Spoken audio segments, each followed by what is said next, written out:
Então vamos falar um pouco de estatística, né?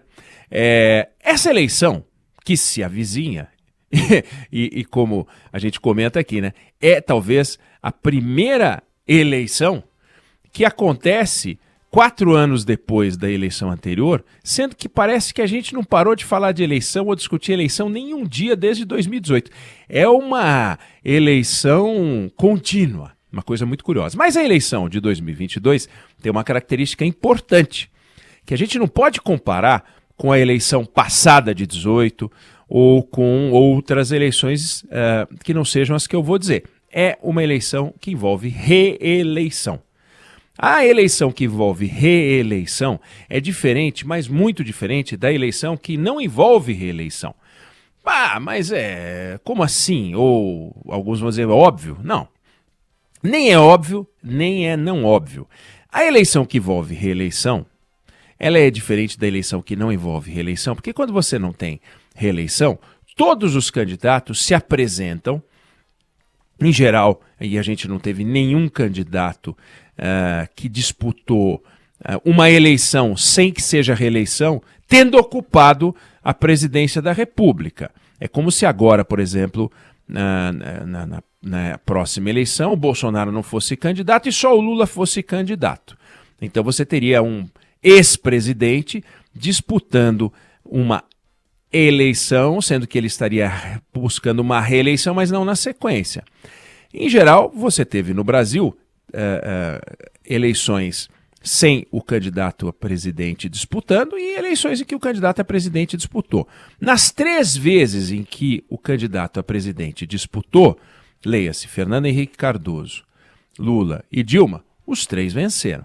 Então, se a gente for usar estatística, exemplo daquela que eu usei há pouco, em todas as vezes em que o Fábio França comandou as carrapetas, comandou a mesa de áudio da Band News FM sem a presença da Débora Alfano, a gente começou ao meio-dia. Só aconteceu uma vez. Então a gente tem uma história de reeleição muito curta. Foram 3 tentativas de reeleição com 3 reeleições bem-sucedidas, 100% de aproveitamento. Bom, é natural imaginar que conforme o tempo vai passando e conforme a reeleição, se ela continuar no nosso calendário, for acontecendo, de vez em quando algum presidente não vai se reeleger. Mas como a gente tem uma história muito curta de reeleição, não dá para tirar muita conclusão a respeito da reeleição na nossa história política. A gente tem que recorrer a países onde a reeleição tem uma tradição muito longa para entender o que há de diferente entre uma eleição com reeleição e uma eleição sem reeleição. De forma geral, e nós vamos ver um número aqui daqui a pouquinho, quando você não tem uma reeleição, os candidatos são aparentemente todos iguais. Claro, um deles pode ser apoiado pelo presidente da República, como aconteceu quando a Dilma disputou a primeira eleição e ela foi apoiada pelo presidente da República, ou quando Serra disputou a sua eleição e foi apoiado pelo presidente da República. No caso, o Fernando Henrique, em 2002, apoiou o José Serra. Espirrei, desculpa. E a Dilma foi apoiada em 2010 pelo presidente Lula. Então, neste caso, em que houve uma tentativa do presidente de fazer o seu sucessor, um conseguiu e o outro não conseguiu. Aí já muda. Mas não é o caso dessa eleição, porque o Bolsonaro será candidato. Então, digamos que o Bolsonaro se reeleja, a eleição de 2026 é que terá essa característica. Teria, se ele disputar e for eleito, aí é uma hipótese. Aí sim, aí ele estaria apoiando alguém. Nesse caso, quando você tem uma eleição em que o presidente não é candidato, você não está julgando apenas o governo dele, você está julgando também os atributos de alguém que é uma novidade. A Dilma era uma novidade, o Serra era uma novidade. Mas o Serra já tinha sido governador de São Paulo, o Serra já tinha ocupado vários cargos políticos, a Dilma não. Bom, nesse caso, independente disso, uma parte importante da sociedade não acompanhava a trajetória política do Serra, que foi toda em São Paulo. Então, para o eleitor de outras regiões do país, o Serra era uma novidade, tinha que ser apresentado. E ele estabelecia a conexão com o governo que o apoiava da forma como ele achava melhor. O Serra não pegou o projeto do Fernando Henrique, botou debaixo do braço e saiu por aí. A Dilma, sem muita alternativa, posto que não tinha uma biografia política importante, ela virou a mãe do PAC, a mãe de um programa do governo, e em muitos lugares as pessoas diziam: eu vou votar na mulher do Lula. Como em alguns lugares as pessoas achavam que a Dilma era a esposa do Lula. Em outros lugares era a candidata do Lula, não quero saber quem é, não importa, o Lula presidente, apoiando. Mas quando você tem uma reeleição, o que está em discussão é o governo do candidato, e não a pessoa que o presidente apoia e que tem novos atributos, novas características, novos comportamentos e temperamentos que precisam ser analisados. Ela é legal, ela não é legal, onde ela nasceu, se ela é casada, se ela não é casada, como é que foi o passado dela. Se ela, quando a Dilma era presidente, todo mundo já sabia isso dela. Então, não tinha muito o que discutir. Quando o Lula foi candidato à reeleição, todo mundo meio que já sabia também, não tinha muito o que discutir. Agora, com o presidente Bolsonaro é a mesma coisa. Ele está mais do que conhecido. O jeito dele, a forma como ele fala, o que vai ser discutido é o governo do Bolsonaro, né? E, como eu disse, como a gente não tem uma tradição no Brasil de reeleição, e só 3 disputaram e os 3 venceram, não dá para a gente dizer que o próximo vai vencer, nem que vai ser derrotado. Daí porque, volto a dizer, vamos beber no país onde a reeleição acontece há muito e muito tempo. Então vamos pegar os últimos 65 anos dos Estados Unidos, então do Eisenhower para cá, 1956, 10 presidentes disputaram a reeleição, dos quais 7 venceram e 3 não. Vê que quando você aumenta o número de reeleições, começam a aparecer os que disputaram e perderam, né? O que tinha em comum os 3 que disputaram a reeleição e perderam, né? No caso, o Jimmy Carter, o Gerald Ford e o Bush pai. Os 3 perderam. Os outros 7 venceram, né? Sendo os últimos e conhecidos o Obama, o Bush filho, o Clinton e o Reagan. Esses ganharam. E esses 3 que eu falei perderam. Foram os únicos que perderam, mas são 3 em 10. Ou seja, 30% dos presidentes que tentaram a reeleição perderam a eleição. Aqui no Brasil, todos ganharam. Bom, o que eles têm em comum?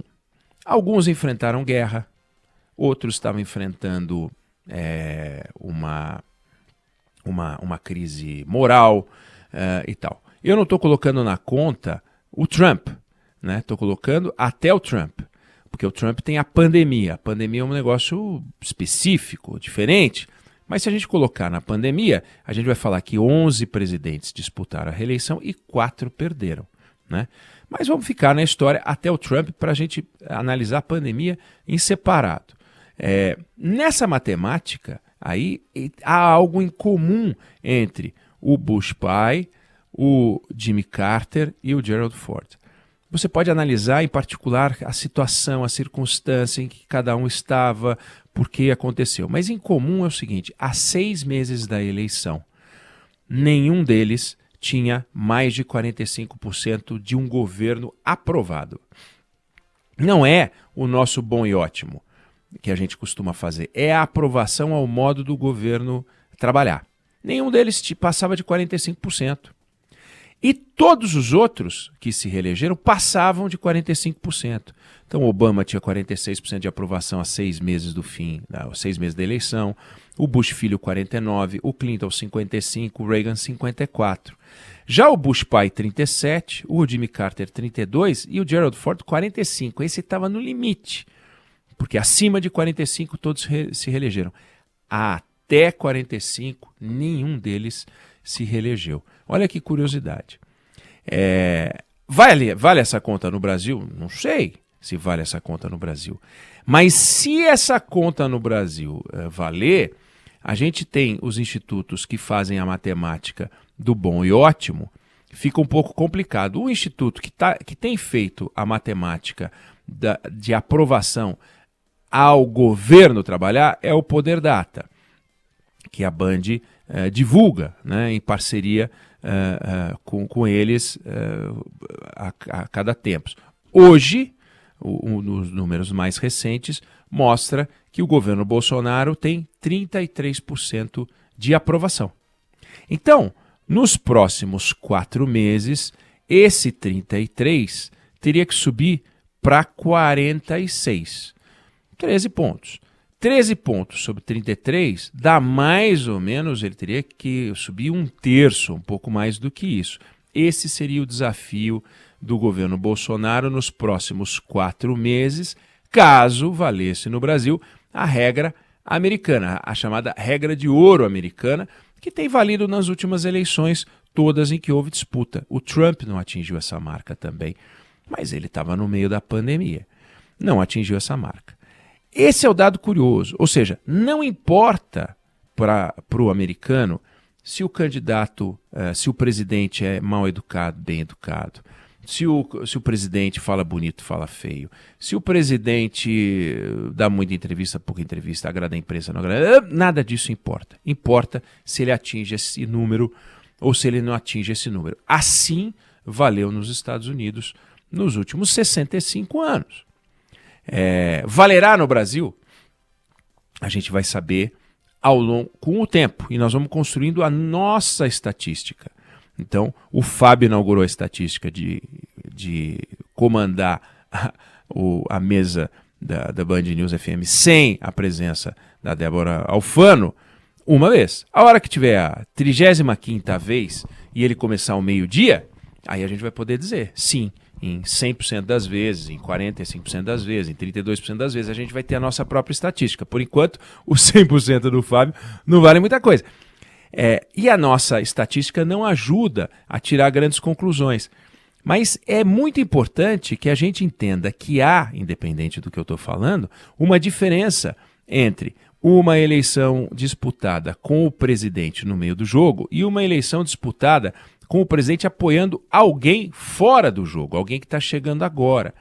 Então, os programas sociais são importantes, a análise de tudo é importante, mas existem números que podem surpreender.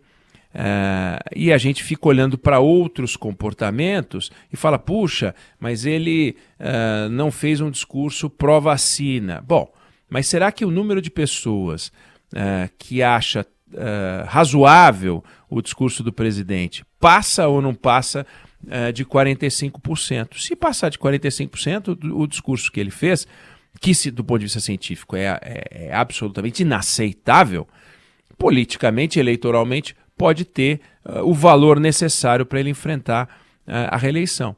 A Dilma Rousseff, por qualquer critério que a gente avalie, fazia um governo ruim no seu primeiro mandato. Não era um bom governo.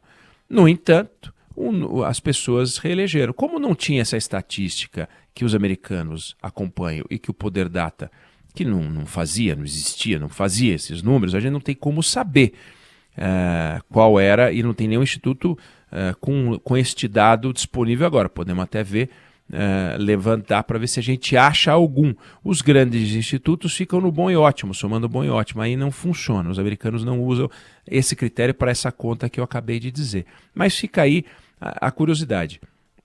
Fundamental a gente pensar.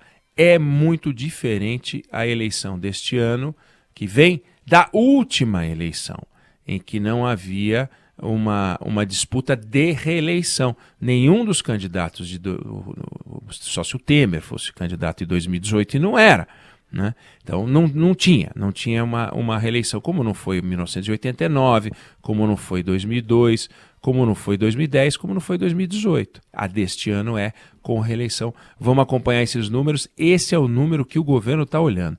A aprovação ao governo tem que subir para o Bolsonaro ter uma posição mais segura e saber o seguinte: eu estou no jogo com muita chance. Hoje, a chance dele é um pouco menor, mas é também cedo para a turma da oposição falar assim, ele é carta fora do baralho. Não, ele tem 4 meses, por essa lógica americana, para poder se posicionar, crescer e ver se as balas que ele tem na agulha são suficientes para dar a ele uma solidez e colocá-lo no segundo turno, que é tudo que ele quer, né?